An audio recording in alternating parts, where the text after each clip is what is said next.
بسم اللہ الرحمن الرحیم۔ السلام علیکم ویورز، مائی نیم از شہزاد اور ویورز آج ہم اپنے انگلش بول چال کا سبق نمبر 148 سٹارٹ کر رہے ہیں، جس کی ہر ویڈیو میں روزمرہ استعمال کے 10 فقرے شامل ہوتے ہیں جو کہ سادہ مگر کارآمد ہوتے ہیں۔ So let start the episode number 148 of English بول چال۔ ویورز آج کا سینٹینس نمبر 1 اور اوور آل 1141۔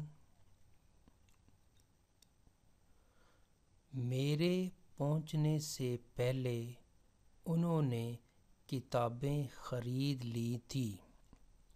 دو کام ہو رہے ہیں کہ پہلے انہوں نے کتابیں خریدی ہیں اور بعد میں پہنچا ہوں، یعنی پاسٹ پرفیکٹ کا یہ سینٹینس ہے۔ They had bought books before I reached۔ Viewers اس سینٹینس کی تھوڑی سی جو ایکسپلینیشن ہے وہ میں نیکسٹ سلائیڈ میں دے دیتا ہوں تاکہ تھوڑا سا جو ہے وہ ریویو ہو جائے۔ یہ جو سینٹینس ہے پاسٹ پرفیکٹ ٹینس کا ہے۔ پاسٹ پرفیکٹ ٹینس میں عام طور پر دو کاموں کا ذکر ہوتا ہے، یعنی جس میں ایک کام ختم ہو چکا ہو اور ساتھ دوسرا شروع ہوتا ہے، لیکن دونوں کاموں کا تعلق جو ہے وہ ماضی سے ہوتا ہے۔ میرے آنے سے پہلے وہ جا چکا تھا، یعنی گیا وہ پہلے تھا، بعد میں آیا تھا، لیکن دونوں کام ماضی کا حصہ ہیں۔ تو پھر اس میں رول یہ ہوتا ہے کہ جو کام پہلے ختم ہو جائے اس کے ساتھ ہیڈ لگا کے ورب کی تیسری فارم لگاتے ہیں، یعنی پاسٹ پرفیکٹ ٹینس، اور جو دوسرا کام جو بعد میں مکمل ہوتا ہے اس میں ہم پاسٹ انڈیفینیٹ کی بات کرتے ہیں، یعنی پاسٹ انڈیفینیٹ میں اس کو جو ہے وہ ٹرانسلیٹ کریں گے۔ تو پاسٹ پرفیکٹ میں ہم جانتے ہیں کہ یہ جملوں میں ورب کی تیسری فارم لگتی ہے۔ یہ جو ایکسپلینیشن دی ہے یہ ہم نے جو ہے وہ آلریڈی گرامر کی سیریز میں لیسن نمبر 20 میں یہ ایکسپلینیشن کر سکا ہوں، تو یہ سلائیڈ میں نے وہاں سے جو ہے وہ لی ہے۔ نیکسٹ ہے جی ہمارا سینٹینس نمبر 2۔ تم نے اس کے لیے اور کیا کیا ہے؟ کوئی بات ہو رہی ہے کہ جی جو ہے وہ اس کے لیے آپ نے کیا کیا کیا ہے، تو اس کے لیے ہم کیا ٹرانسلیٹ کریں گے؟ واٹ ایلس، اس کے علاوہ۔ ہیو یو ڈن فار ہم، تم نے اس کے لیے کیا کیا، یعنی اس کے علاوہ تم نے کیا کیا ہے اس کے لیے۔ تو اس کی جو ہے وہ ٹرانسلیشن اگر سیدھے لفظوں میں بنائیں، تم نے اس کے لیے اور کیا کیا ہے۔ سینٹینس نمبر ہے جی ہمارا 3۔ تمہیں میرے بارے میں مزید جاننے کی ضرورت ہے، یعنی جو معلومات آپ نے میرے لیے پرووائڈ کی ہے یا میرے بارے کی ہے تو یہ انف نہیں ہے، تو تمہیں میرے بارے میں مزید جاننے کی ضرورت ہے۔ You need to know more about me. You need to know, تمہیں ضرورت ہے جاننے کی، کس کی؟ مور اباؤٹ می، میرے متعلق مزید۔ سینٹینس نمبر ہے جی ہمارا 4۔ وہ اپنی ذمہ داری کا احساس نہیں کرتا ہے۔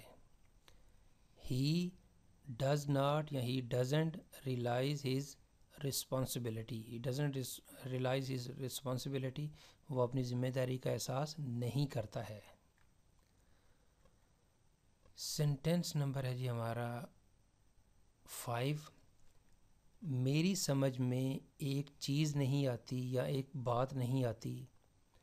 I don't understand one thing. میری ایک بات میری سمجھ میں نہیں آتی، جو عموماً ہم بولتے ہیں کہ ایک بات میری سمجھ میں نہیں آتی یا ایک چیز میری سمجھ میں نہیں آتی، کوئی ایک جو ہے وہ آپ کو جو ہے وہ آپ لے سکتے ہیں۔ I don't understand one thing, ایک بات میری سمجھ میں نہیں آتی یا ایک چیز میری سمجھ میں نہیں آ رہی۔ سینٹینس نمبر ہے جی ہمارا 6۔ میرے پاس اس موبائل کو خریدنے کے لیے مناسب رقم موجود نہیں ہے یا کافی رقم موجود نہیں ہے۔ I don't have enough money to buy this mobile۔ Viewers اسی طرح جو ایک سلائڈ کی جس طرح پیچھے ایکسپلینیشن کی تھی، تھوڑی سی ایکسپلینیشن میں جو ہے وہ نیکسٹ سلائڈ میں کر دیتا ہوں. سپوز میرے پاس رقم موجود ہے 3500 اور موبائل کی قیمت ہے 5000، یعنی میرے پاس پیسے موجود تو ہیں لیکن کم ہیں، یعنی 1500 جو ہے وہ مجھے مزید چاہیے. تو میں پھر اس کو اس طرح بات کروں گا کہ جب میرے پاس رقم نہیں ہے، یہ نہیں میں کہوں گا کہ میرے پاس پیسے نہیں ہیں، میں یہ کہوں گا کہ میرے پاس موبائل خریدنے کے لیے مناسب یا کافی رقم جو درکار ہے وہ موجود نہیں ہے. I don't have enough money to buy this mobile. Sentence number ہے جی ہمارا 7. تم نے اس خبر کو کہاں پڑھا؟ یعنی کوئی بات پوچھی جا رہی ہے کہ بھئی اس خبر کو تم نے کہاں پڑھا، کہیں اسکول کی لائبریری میں یا نوٹس بورڈ میں یا کس جگہ پہ، اس کا جو ہے وہ ایکسپلینیشن کہاں یعنی جگہ پہ. Where did you read this news? Where did you read this news? تم نے یہ خبر کہاں پڑھی؟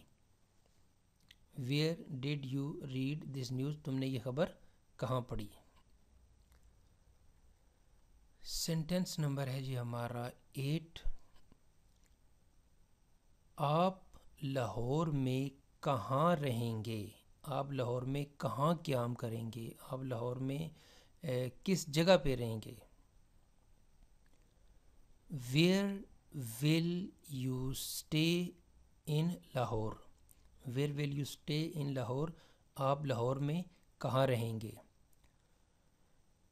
لاہور پاکستان کا دل بھی کہا جاتا ہے، پنجاب کا کیپٹل ہے اور پاکستان کا دوسرا بڑا شہر ہے.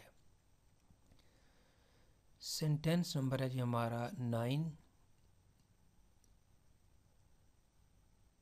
تم ابھی کیا کر رہے ہو؟ یعنی رائٹ ناؤ جو ہے وہ تم کیا کر رہے ہو. ایک تو جواب یہ ہو سکتا ہے کہ میں اس وقت کام کر رہا ہوں، لیکن اگر کام میں بھی اگر آگے کوئی مزید بات کرنی ہو کہ تم ابھی کے ابھی اس وقت کیا کر رہے ہو، تو اس کا جواب یہ بھی ہو سکتا ہے کہ میں بک پڑھ رہا ہوں اور بک میں سٹوری جو ہے وہ آدھی ختم ہو گیا، یعنی رائٹ ناؤ.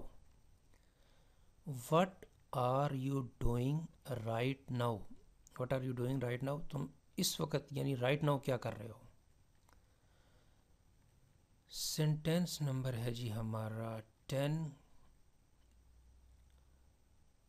وہ اچھے موڈ میں لگ رہا ہے، یا اگر بڑا ہے تو وہ اچھے موڈ میں لگ رہے ہیں. He seems to be in a good mood، یعنی وہ اچھے موڈ میں لگ رہا ہے. کوئی بات کرنی ہے تو لگتا ہے کہ اب اس وقت بات کرنے کا وقت ہے، کیوں کہ وہ ایک اچھے موڈ میں لگ رہا ہے. He seems to be in a good mood. تو ویورز یہاں پہ اختتام ہماری آج کی جو انگلش بول چال کا لیسن نمبر یا سبق نمبر 148. تو at the end viewers, if you like this video, kindly اس کو لائک کر دیجیے، سبسکرائب کر دیجیے اور کائنڈلی اس کو شیئر بھی کر دیجیے. For more information you can visit our website www.onlinequizacademy.com. Viewers اگلے ویڈیو اگلی ایپیسوڈ تک مجھے اجازت دیجیے. اللہ حافظ. السلام علیکم.